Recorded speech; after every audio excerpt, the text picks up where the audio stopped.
الشعب اللي تمشى بالحفاظ عشوك عجلي وعلى النار. بن بولعيد واسمه مصطفى، علي لطوانت وبدي عمر. القصبة ما زالها واقفة وما زالوا عساس الدار، ما زالها سعلة السقيفة وما زالها حرمة الجار.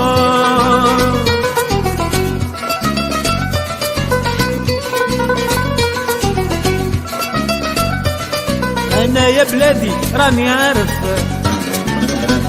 هما ما كانوش عارفين، دهشوا نهار علي ما توقف، احنا عادتنا نموت واقفين. نموت على النيف والشرف، نموت على الوطن والدين، علمنا بلا ريح يرفرف، احنا هما الجزائريين.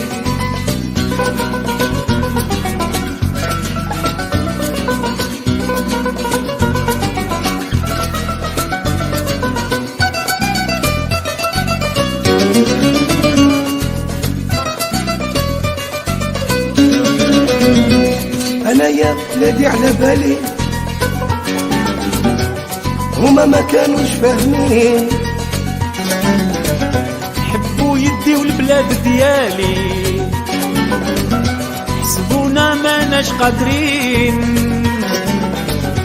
فكتهم حسيبة بنبوعلي الجميلة تونسى الأخرين، من حقك يا الجزائر تولولي ولدتي نساو رجال حرين.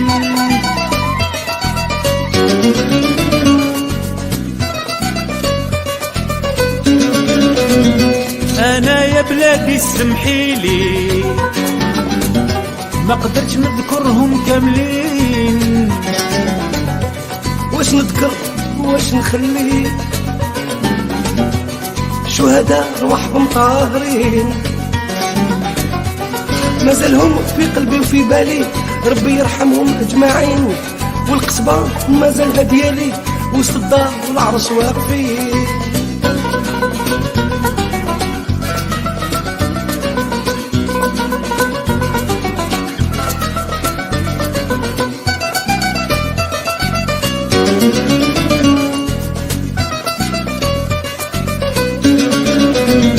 معليش يا القصبة وريلهم قرصان رياس وساطيل، على عروج وخير الدين احكي لهم، وفهم الناس اللي جاهلين واللي الجزائر ماهيش ليهم، ولادها مازالهم عايشين في وسط الناس. كيفاش تعرفهم في الشدة ديما متحدين، باللي الجزائر ماشي ديالهم، ولادها مازالهم عايشين في وسط الناس. كيفاش تعرفهم في الشدة ديما متحدين.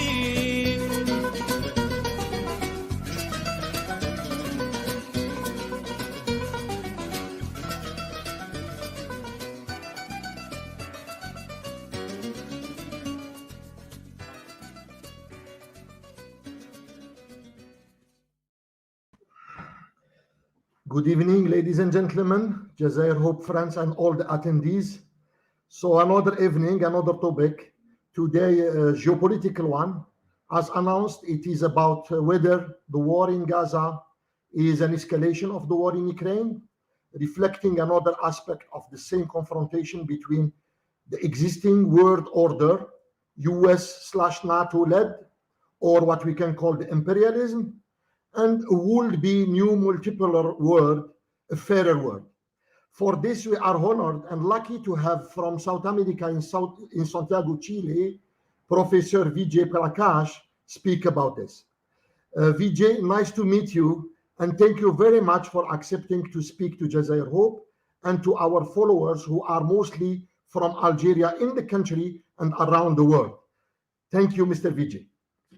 It's a pleasure to be with you. I'm a great aficionado of the Algerian Revolution, and may the hope of the Algerian Revolution continue.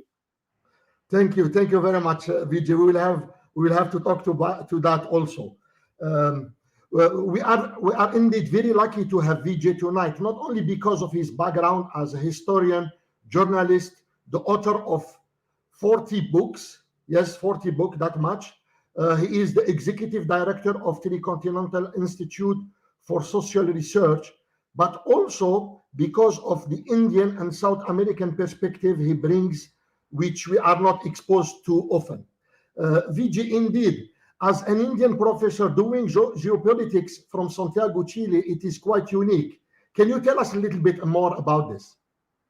What can I say? I mean, I've been a journalist more for more time than a professor. I mean, I'm not a professor anymore. To be honest with you, I run a research institute, but I think of myself as somebody who is, a documenter of world events. I want to put my fingers inside the soil of history and try to understand what's happening. It's very important to me to find a way to travel to different places and understand in a deep way what's going on. For instance, I've covered the conflict, the occupation of the Palestinians, been to the West Bank, to East Jerusalem, been to Gaza, been inside the 48 lines of Israel, visited refugee camps in the Sur of Lebanon, in Jordan, and so on.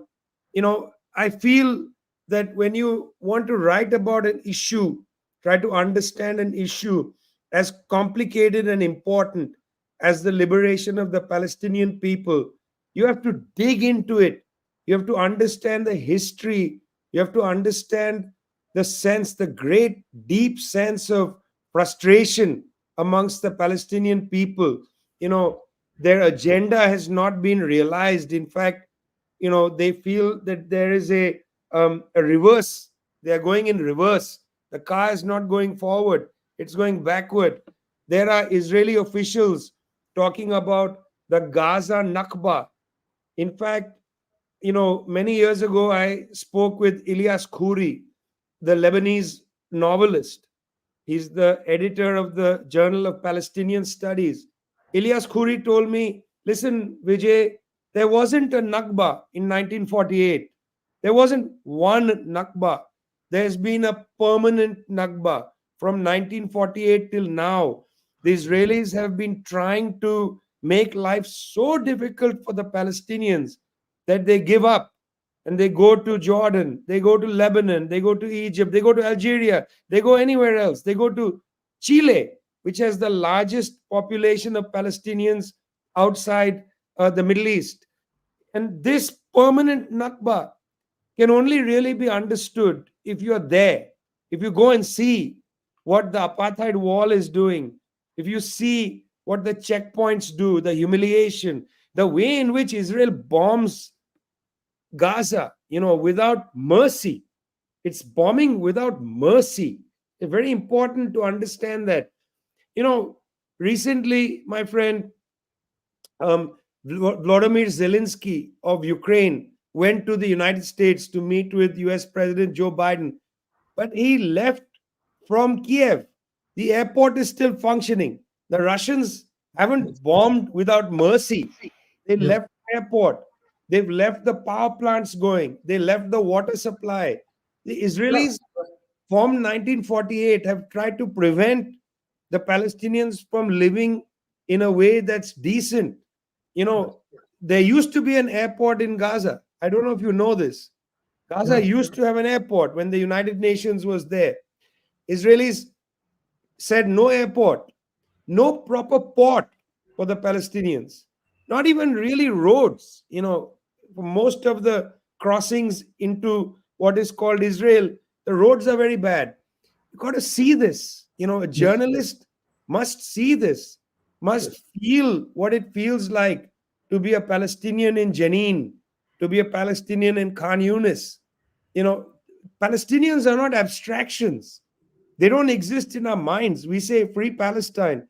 These are real people Real people, who are yeah. being butchered and humiliated. And therefore, when you say, the perspective of an Indian in South America and so on, but really the job of people like you and me is to have the perspective of people who often are not listened to, are Yes. not heard. And that's what, that's why you do the show you do, and that's why I come here to talk with you. Thank you very much for that. Indeed, actually, you partly answered my first question, which was about after more than 2 months of the 7th of October attacks. What are your main takeaways, and how do you see this unfolding? In a nutshell, because it's not really our topic today, but I want to have your views on this. Go ahead. It's a very important subject. I mean, look, frankly speaking, again, if you accept the theory of the permanent Nakba, then what I'm going to say now is not going to be a surprise. You see, the permanent Nakba means that the Israelis want the Palestinians to leave between the Jordan River and the Mediterranean Sea. They want the Palestinians to be gone. They want the Palestinians to leave the area. This has been the policy since the 1930s, even before the State of Israel was created. So, what the Israelis are trying to do is to remove the Palestinians slowly from Gaza City down to Khan Yunis, down to Rafah, and into Egypt. They are trying to make life so hard, they want to move the Palestinians out. Now, the issue is that the Palestinians, of course, understand that if they even temporarily leave Gaza, Israelis will never let them come back. You see, Israel has violated UN Resolution 194, which gives the Palestinians the right to return. That's from 1948. The Palestinians have the right to return. That's a UN resolution. So they have not honored UN Resolution 194, right to return. They are not going to now let Palestinians return to Gaza. They are going to try to create all of Gaza as part of Israel. They're going to annex Gaza. They have been annexing the West Bank, the settlement policy, and so on. So, what do I think is going to happen? I think right now, the Palestinian armed factions, including Hamas, have been fighting the Israelis street by street. They are trying to slow the Israeli progress down. Will Hamas be able to have some gains against the Israeli army? Will they be able to inflict enough casualties? Will the Arab states put pressure on Tel Aviv to stop the war? In other words, the only way to stop the Gaza Nakba is if the Israelis feel they cannot continue with the killing, the bombardment, and so on. That's the only way to stop the Gaza Nakba. The three elements can stop them. Number one, the Palestinian resistance, inflicting damage on the Israeli army, and that creates problems inside Israel. Second, the Arab states in particular, putting pressure on Israel. Egypt, Mr. Sisi just re-elected. King Abdullah II saying to Netanyahu, if you don't stop the violence, we will break the peace agreement. You see, Egypt has a large air force. Why don't they fly their planes over the skies of Gaza, saying this is a no-fly zone? You remember Libya? Remember what the West did to Libya? The West said, we're going to do a no-fly zone. What about a no-fly zone over Gaza? Why doesn't the Egyptians do it? What's the point of having all these planes? What's the point of Mr. Sisi spending all this money buying military equipment and you're not going to use it to defend the Palestinians? You know, I want us to remember that in 1948, Egyptian army was defeated by the Israelis. That humiliated the Egyptian army so much that the free officers emerged and General Gamal Abdel Nasser led the coup against the king. Why? Because they felt humiliated by the defeat against Israel. In this case, my friend, the Egyptian army is not even being tested. They are sitting in their bases doing nothing. Absolutely. I would make an exception of my country, not because I'm an Algerian, but we are far from the geography, and we are trying really to do whatever we can do. But it's shameful for the neighbors of Palestine, the situation that we are witnessing currently. Vijay, before we go into the key point of our discussion today, I would like to present to the people following us your website. Ladies and gentlemen, the website of the Tricontinental Institute, where Vijay is the executive director, is displayed. I really advise you to have a look at it. There is a section that is in French also. There are some articles that are translated into French and other languages.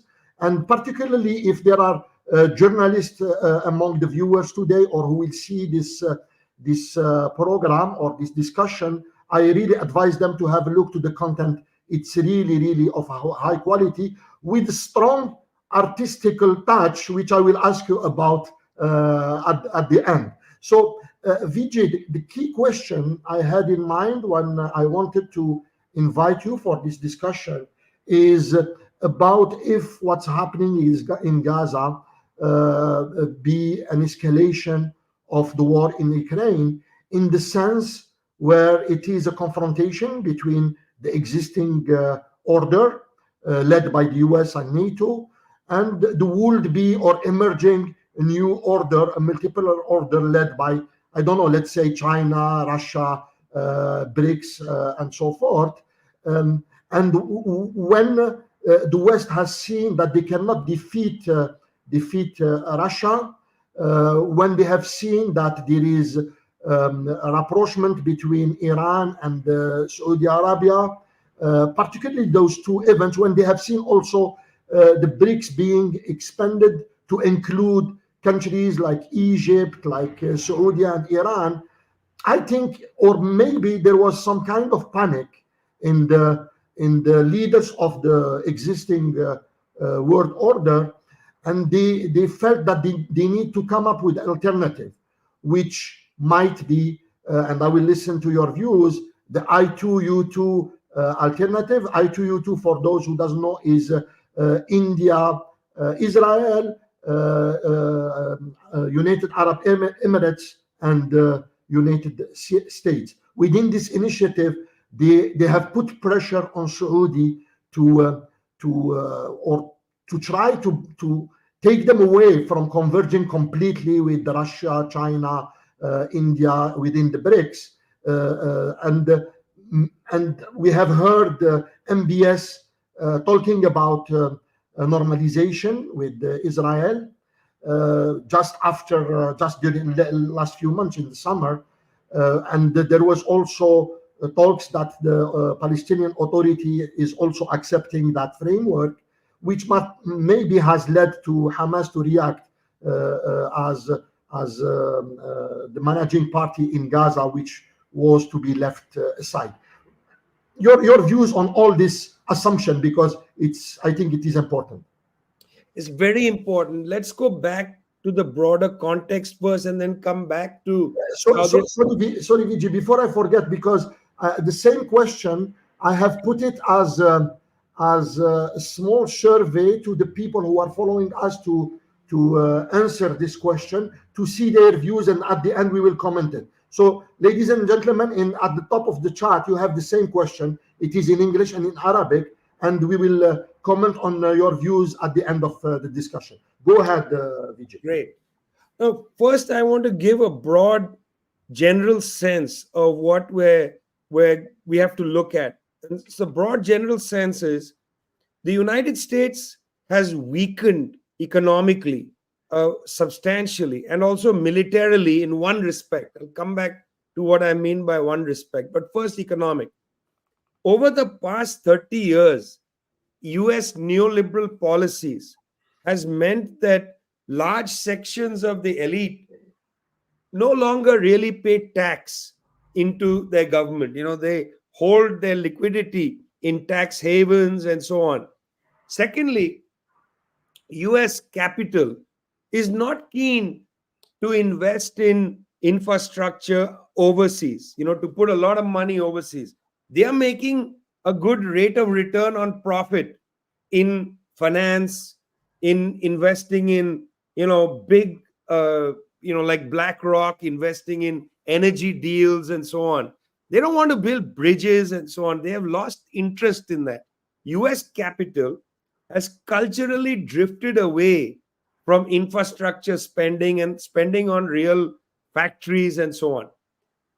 The Chinese, of course, with their vast surplus, have been spending on infrastructure.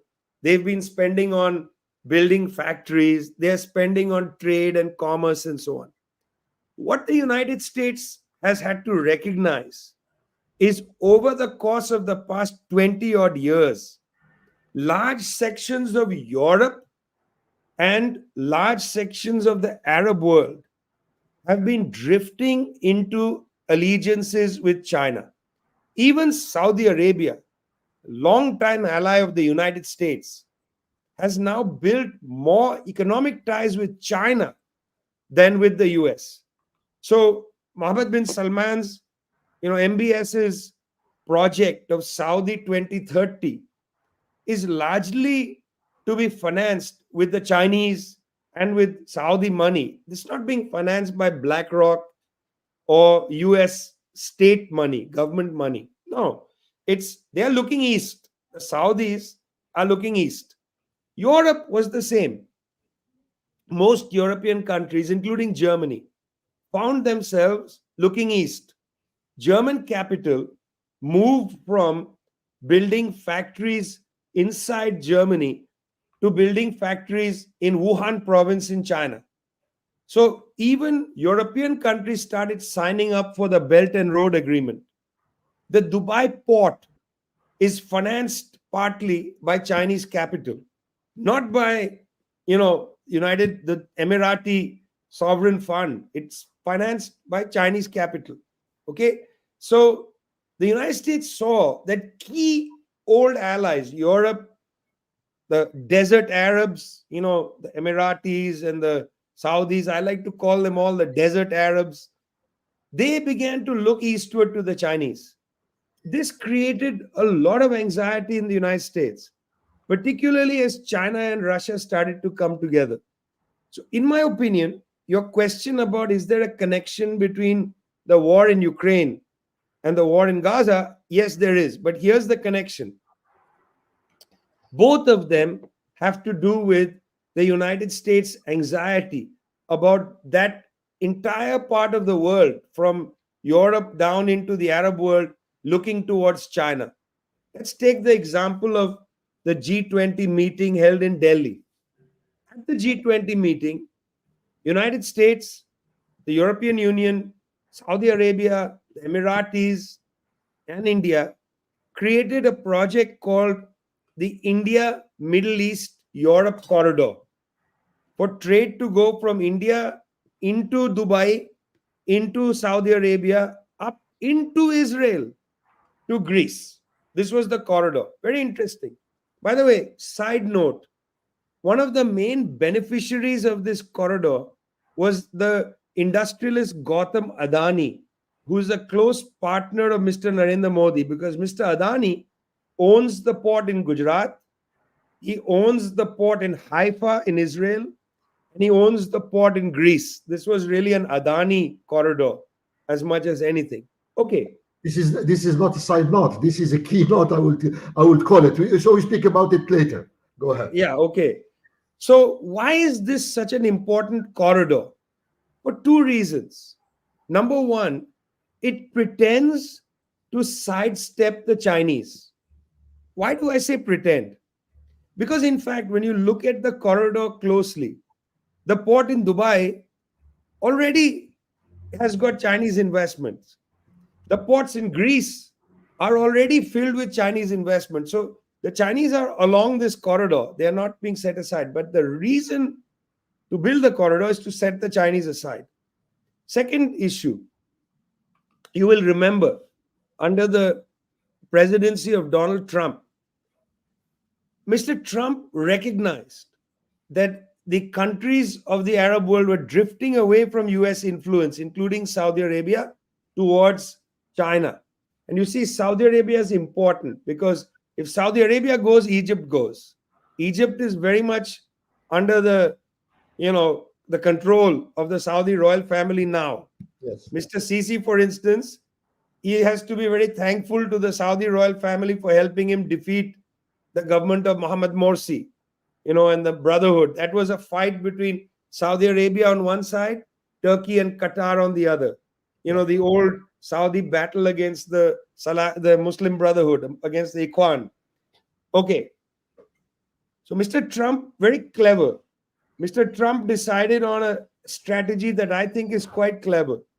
Mr. Trump saw there was an opening. He could bring together Morocco, Bahrain with Israel. This was the starting point of the Abraham Accords. True. Morocco and Bahrain were vulnerable. Morocco wanted Western Sahara. And so the deal of the Abraham Accords was US government says, King of Morocco, make a deal with the Israelis, we give you Western Sahara, as if Western Sahara was there for the US to give Morocco. But it was about recognizing the occupation of Western Sahara. Bahrain, very vulnerable country, vulnerable to Saudi Arabia and so on, but big US base. They also went along. Saudi Arabia was supposed to be part of the Abraham Accords, but Saudi Arabia didn't jump into the pond. You remember this. Biden's strategy of the India, Middle East, Europe corridor was to do a couple of things geopolitically. One, if they secured this, Saudi Arabia would de facto have normalized with Israel, because the corridor would have gone from the Rab al Khali up through the old Hijaz Railroad, right? From Riyadh up to Aqaba or wherever, and then to the port of Haifa. So the corridor would have de facto, in fact, made Saudi Arabia normalize with Israel. And the other advantage was it would enable United States to move Europe away from China and closer to India. So these were the elements of it.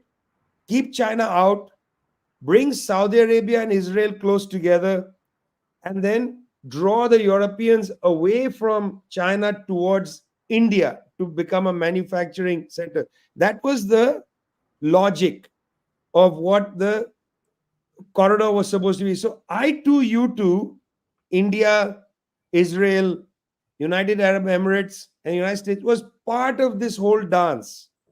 And that was to bring the Emiratis de facto into a normalization process with Israel. You see, all of these were about normalization with Israel and keeping China out. That was the two part.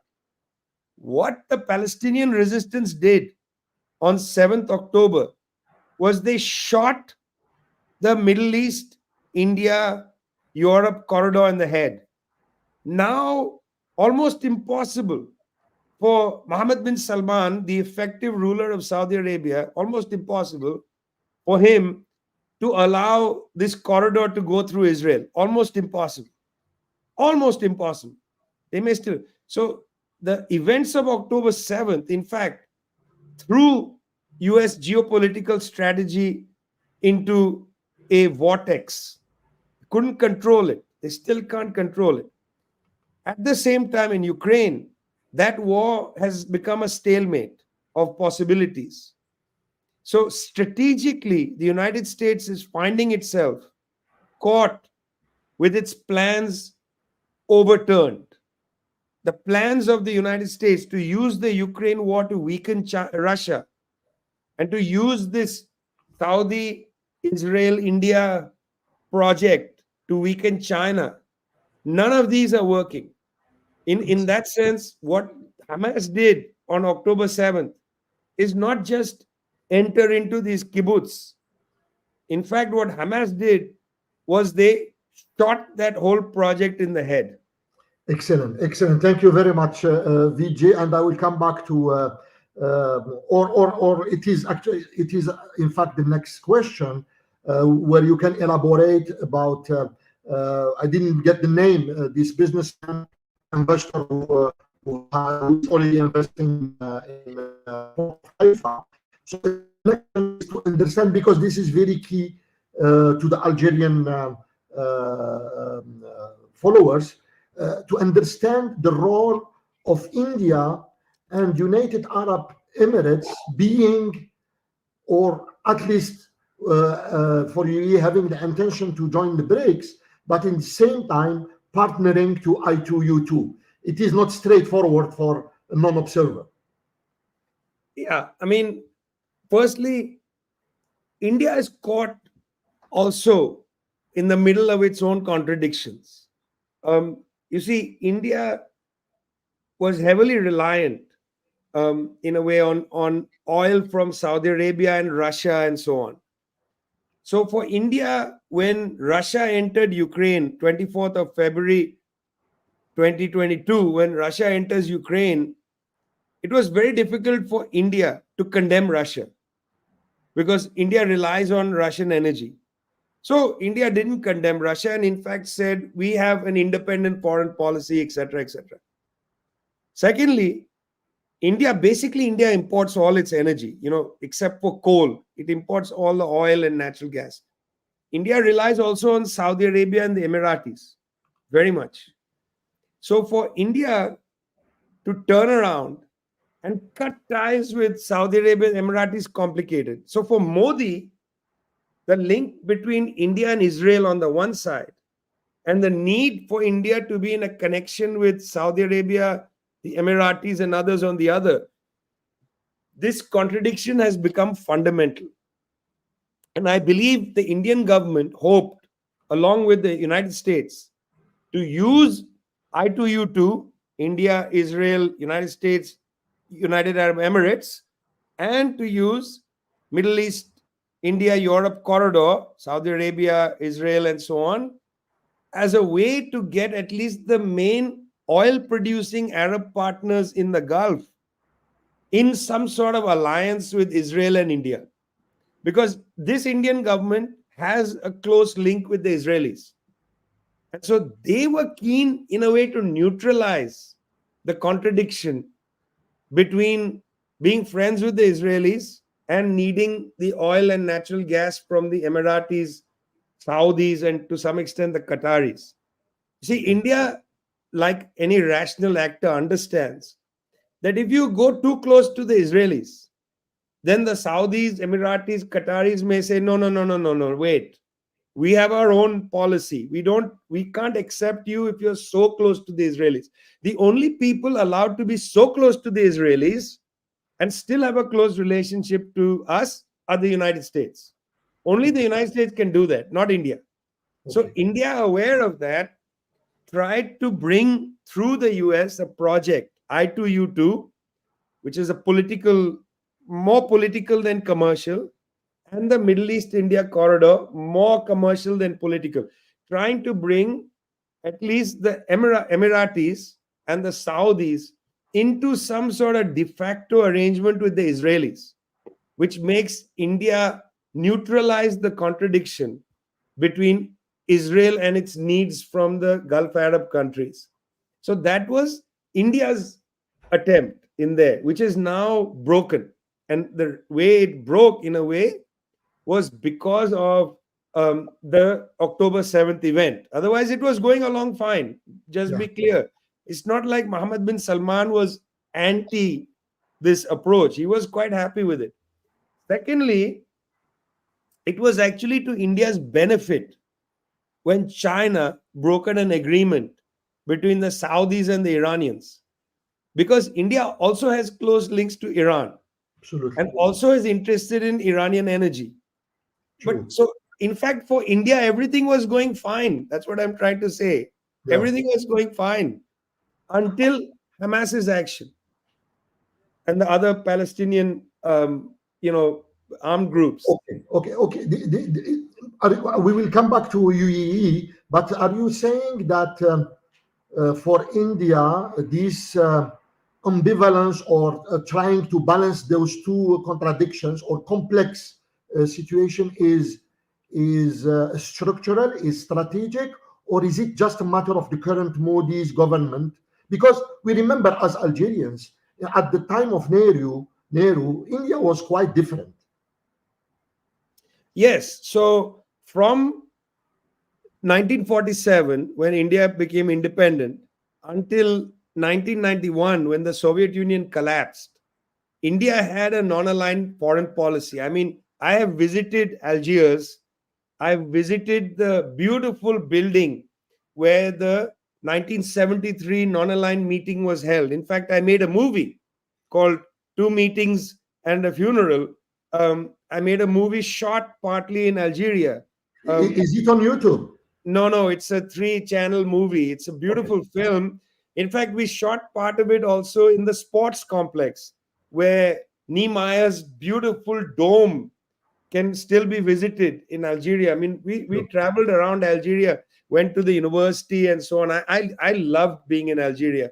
Went to the Kasbah, walked around the Kasbah. I played football with some children in the Kasbah. Splendid. It's one of those areas I Awesome. can. It was really charming. I mean, we visited the places where the FLN martyrs were killed. Several sites in the city to get a sense of the Battle of Algiers, which is very important for all of us. So at the time, that period, India had a very strong non-aligned foreign policy. Nehru was very much pro-Palestinian, pro-Algerian. The relationship between Boumediene, for instance, Boumediene had a very good relationship with Mrs. Gandhi. Mrs. Indira Gandhi said, Boumediene was somebody that she admired. A very bright man, by the way. I mean, very bright man. Howdy Boumediene. Really quite forgotten around the world, I should say. People remember Ben Bella and others, but they forget the next generations that came. And I think Boumediene for me was always an important figure, partly because he took the standard of the new international economic order, the NIEO. So India at the time was very much like Algeria, non-aligned and so on. You see, when the Soviet Union collapsed, at that point, India had certain problems. The Indian economy struggled very much from the debt crisis. So India needed to get a good deal from the International Monetary Fund. When India approached the United States and said, look, we want to get a good deal from the International Monetary Fund, we need to be getting a good deal from you. At that time, the United States directly told the Indian government, the road to Washington from Delhi, the road from Delhi to Washington, it has to go through Tel Aviv. Okay. You have to first normalize fully with the Israelis, and then you'll get a good deal from the International Monetary Fund. And that's what India did in 1992. Then in 1998, the right-wing government exploded 2 nuclear bombs. When the right-wing government exploded these nuclear bombs, India could no longer import weapons from the US. The United States has a Pressler Amendment, which is against nuclear proliferation. India is not a member of the treaty, for nuclear proliferation, the NPT. India is not a member. Okay, so when India exploded those nuclear bombs, Israel came in and said, "We will sell India US grade weaponry." Okay, we don't have any problem. So India became a major importer of weapons from Israel. India became a major importer. That changed the orientation. And when the right wing government of Mr. Modi came in 2014, Mr. Modi's anti Muslim policies, they went very well with the anti Palestinian policies, anti Muslim policies of Netanyahu. So Excellent. India and Israel then came closer. But I want to say that what really brought India and Israel close was the fall of the Soviet Union, a catastrophe for all of us. That's true. That's true. Thank you very much, VJ. This is very important. That's why I was very happy that you accepted to talk to us, because this kind of perspectives we don't hear them in the mainstream media. Now coming back to UAE, I would like to use the word what they are playing between Brics Plus and I2U2. Yeah, I mean, firstly, let's just admit that for a very long time, the Emiratis, the Qataris, and others didn't really have an independent foreign policy. I think we need to first admit that. For a long time, these countries took their orders from Washington, D.C. for a very long time. I mean, if you ever go particularly to Qatar, Qataris have so many US military bases. United States is everywhere. Saudi Arabia, you know, Saudi Arabia, what independent foreign policy did they have really? In Afghanistan, the Saudis and the United States went together, just like this. There was no gap between them. So, for a long time, these countries were entirely governed by their relationship to the US. With the declining power of the US, these countries have had to come up with new agendas. So, it's new for them. And they are dancing around trying to maintain their relations with the US, but come to terms with the new developments. That's how I see, for instance, that's what I think is happening in the United Arab Emirates in particular. They are trying to dance around. You see, they can't break with China, they can't break with the US. They are trying to find their way. And I feel a little bad for them. Having been on a leash, held by the United States for so long, now the leash is breaking. They don't know exactly what to do. They don't have a theory. And Yeah. I think that's why you see them going back and forth. 1 minute, Mohammed bin Salman is there telling his people, we are going to be a great country. Saudi Arabia is going to be the hinge of the world, he said. No longer will Europe be the hinge. Saudi Arabia will be the hinge. Mohammed bin Salman, that's saying we are going to be very important, blah, blah, blah. Next minute, he's saying, okay, let's make a deal with the United States to bring India, Israel, and so on. They don't have clarity. They don't have clarity. And that's important for us to understand. You see, sometimes people like you and I, we look at this moment when the UAE is struggling to create a policy and we think, what's the policy? Must be a policy underneath. What I'm trying to say to you is sometimes you have to just accept the fact they don't know what they're doing. Yes, absolutely. Yeah. So there is a saying in French, which, if I translate literally, is that we should not underestimate their non-understanding, for that matter. Okay, now a more specific question to India, Algeria / Brics. So in Algeria, there is a strong conviction that Algeria was not allowed or agreed to be in the first batch of BRICS countries because of an opposition of India. Okay, matter of fact, it's quite clear that no one else could have opposed Algeria than India. It had to be a strong country, as strong as India. The question is, particularly because when we look at the economic fundamentals, Algeria does much better, for example, than Ethiopia, than Egypt, than Argentina, for that matter. So we have zero debt. The Human Development Index in Algeria is better than all of those countries. So a lot of fundamentals does not add up when you see how the countries have been added, and there is a strong belief that India was behind it. There is one theory that says it's because of an investment of ArcelorMittal that went bad in Algeria back in the early 2020. But another theory, which is much more conspirationist, is that it was basically Israel pressuring UAE and France to ask India to oppose this. Is this just conspiracy or? Well, okay.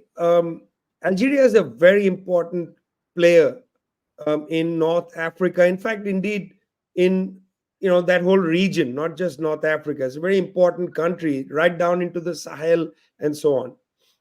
So it's very clear that in the last year and a half, maybe 2 years, France has taken a battering in the Sahel region and in West Africa. The anti-French sentiment that Macron experienced in the streets of Oran. When he was walking in Oran, people were yelling at him. Okay. Then in Guinea, in Burkina Faso, in Mali, there were coup d'etats to overthrow what was seen as pro-French governments. France has really been beaten up in Northern Africa, okay, from the Sahel above. Really not had an easy time in that whole region. Attempt to reverse the coup in Niger, very important country for France, didn't succeed. So much French nuclear energy is powered by uranium from Niger. They were not able to succeed.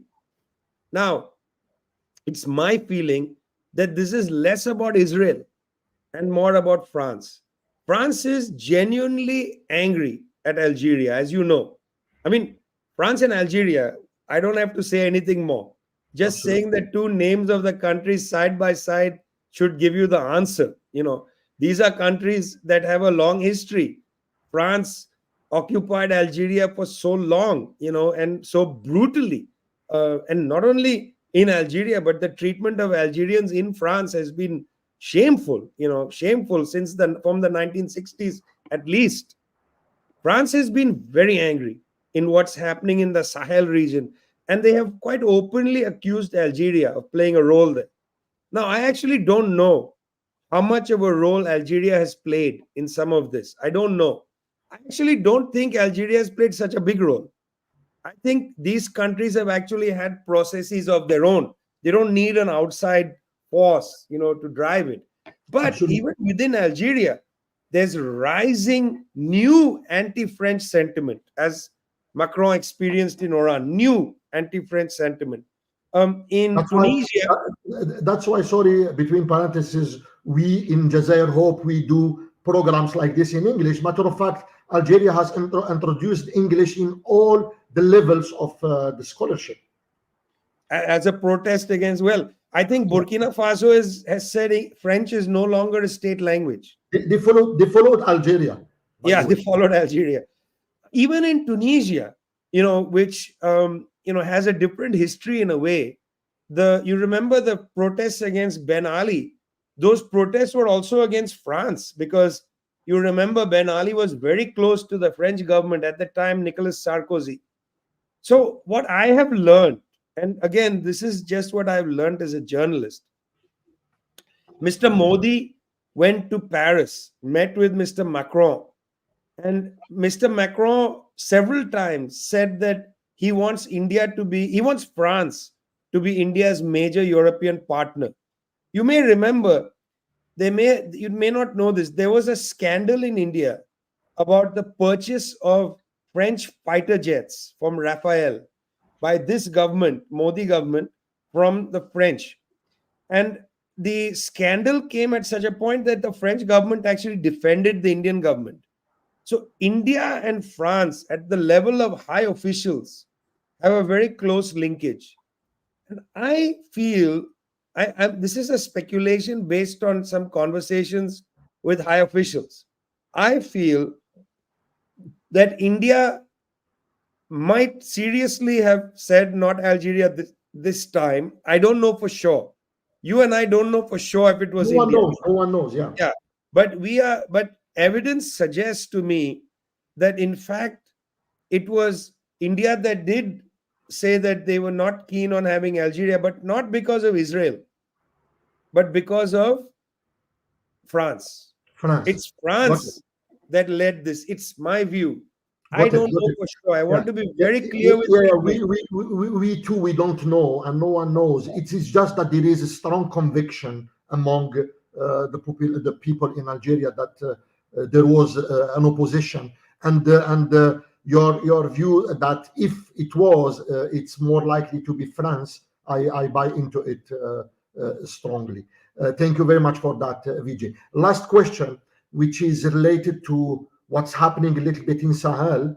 As you might know, there is a project, a pipeline that should go from Nigeria to Europe, and there is two routes that have been discussed. One is through Algeria, Okay, the project, matter of fact, just yesterday, the foreign minister of Nigeria, which is quite not surprising, but interesting that the foreign minister talks about an economic project, not the energy minister. He said that the project going to Algeria is advancing very well. The characteristic of the project is that it should be finished by 2027, he said. The cost of it will not exceed $10 billion, and it will go through 3 countries, including Niger, Algeria, and Nigeria. The other project or route should go through 14 countries, and it should take, I don't know, maybe 15 or 20 years, $30 billion. UAE is supporting it. Lately, last week, there was the COP28 conference in Dubai. And for the first time during this conference, it was announced that fossil fuel should be gradually exited. Don't you see a contradiction, particularly when it comes to UAE? In one side, exiting fossil fuel, and in other side, supporting a project that will take 15 years versus another project who should be operational just in 2027. So isn't it another smaller scenario than I2U2 versus Brics Belt and Roads project? See, it's so interesting to look at all these pipelines because they tell you so much. We're talking about the Trans-Saharan Pipeline project. You remember there's a big dispute. Should it go through Morocco? That's an option. In fact, the Nigerians keep announcing they're going to start construction next year through Morocco. Does it go up Niger, Algeria, whatever? That's another option. I mean, the question here is twofold. Number one, in Yemen, there's going to be a escalating problems, just started with shipping going through the Red Sea. A lot of European oil and liquefied natural gas goes through the Red Sea from the Gulf. Okay, that's where it goes. Now, this problem that is starting because of the Yemeni attacks at shipping, it's going to make the pipelines more attractive. But the pipelines have to go through anti-French territory. There's no area it can go through if it goes through Morocco, you're going to have to risk that it goes through the territory of the Sahrawis. Yes. That's not going to have no risks. If the Western Sahara movement begins again, people will attack the pipelines. This is an old story. If it goes up through Niger, the government of Niger is going to close the pipeline whenever it wants, because they are an anti-imperialist government of a kind. So there are no good choices right now for Europe, just to say. Europe has no good choices. In fact, that makes me a little happy. It's about time Europe didn't dictate the choices to us. It's about time we dictated some choices to Europe. Between the Yemenis on one side, the Niger on the other, and then the Sahrawis on this side, there's going to be a lot of problems for Europe getting energy. As it is, the Americans are not allowing energy to come from Russia. Where's it going to come from? Across the Atlantic from the United States, very expensive. Very expensive. True. So, as you said, this is filled with contradictions. And we know that history goes forward through contradictions, not through clarities. In fact, clarities help us act in the world. You need a clear theory to act in the world, but you act on the contradictions. That's what keeps propelling history forward. And right now, if I'm the Europeans, I would be very nervous that between the Yemenis, the people of Niger, the Sahrawis, and so on, it's going to be hard to get energy. Already they destroyed Libya. Absolutely. They destroyed Libya, okay? Without mercy again. They destroyed the country without mercy. You can't get the oil from there. It's not easy. All of this, all of the violence of the West is putting pressure on the West. You see, others are suffering also. The Libyan people are suffering. But alongside them is suffering the West. So, as you quite correctly said, this question of the Trans-Sahara pipeline, it's much easier to hold a press conference than to start building the pipeline. Absolutely. In the last several weeks, lots of press conferences in Nigeria, in France, and so on, even in UAE on the side, a lot of press conferences. It's easy to have a press conference. It's difficult to build the pipeline. Thank you very much, Vijay. Look, it was 55 minutes of very, very nice discussion. I really appreciate it. Look, I am an Algerian based in Algeria. If you need anything from the country, whatever it is, please do not hesitate to contact me. Okay. I really appreciated the discussion. I am impressed that we have been through all those questions in 55 minutes, because each one of them would have taken a special discussion. So thank you very much for that, Vijay. Firstly, I want to apologize that my Arabic starts and finishes in a very poor way. I used to live in Beirut. I should have learned Arabic. So first, I apologize to you. Secondly, I want to say that I very much appreciate being with you. And I want you to go in peace and to continue doing the very good work you're doing. Thank you very much, Vijay. Have a good afternoon or evening. I don't know what is the time there in Santiago, Chile. Ladies and gentlemen, thank you very much for your kind comments, instructive comments. For the English language, after 24 hours in general, YouTube allows for an automatic translation, so you can rewatch the program with French subtitles. Vijay, take you very much. Take care, and I hope to speak to you sometime soon. Bye. Assalamu alaikum. Bye. Salam.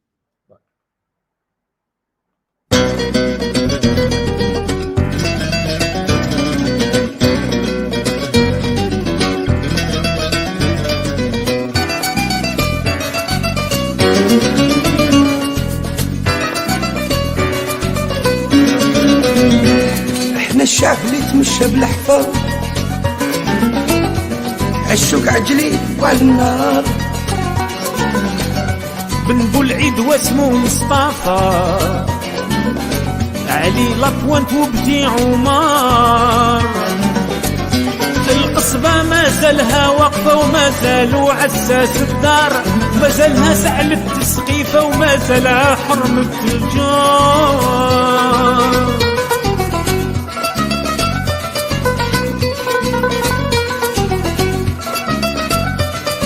أنا يا بلادي راني عارف، هما ما كانوش عارفين. دهشو نهار علي ما توقف، احنا عادتنا نموت واقفين. نموت على النيف والشرف، نموت على الوطن والدين. علمنا بلا ريح يرفرف، احنا هما الجزائريين.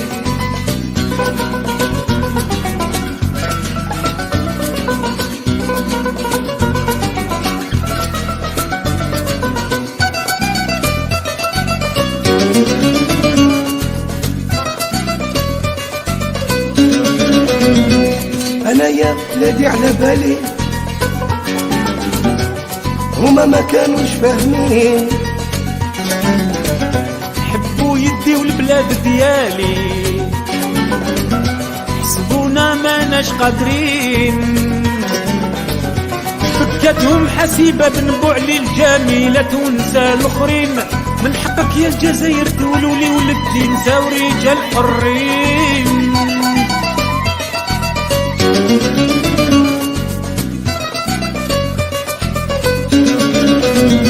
أنا يا بلادي سمحيلي، ما قدرتش نذكرهم كاملين. واش نذكر واش نخلي، شهداء رواحهم طاهرين. مازالهم في قلبي وفي بالي، ربي يرحمهم أجمعين. والقصبة مازالها ديالي، وسط الدار والعرس واقفين.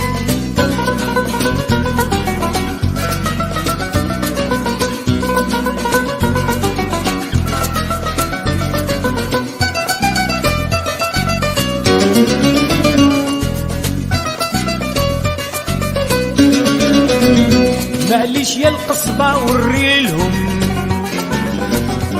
قرصان رياس وساطيل على عروج وخير الدين احكي لهم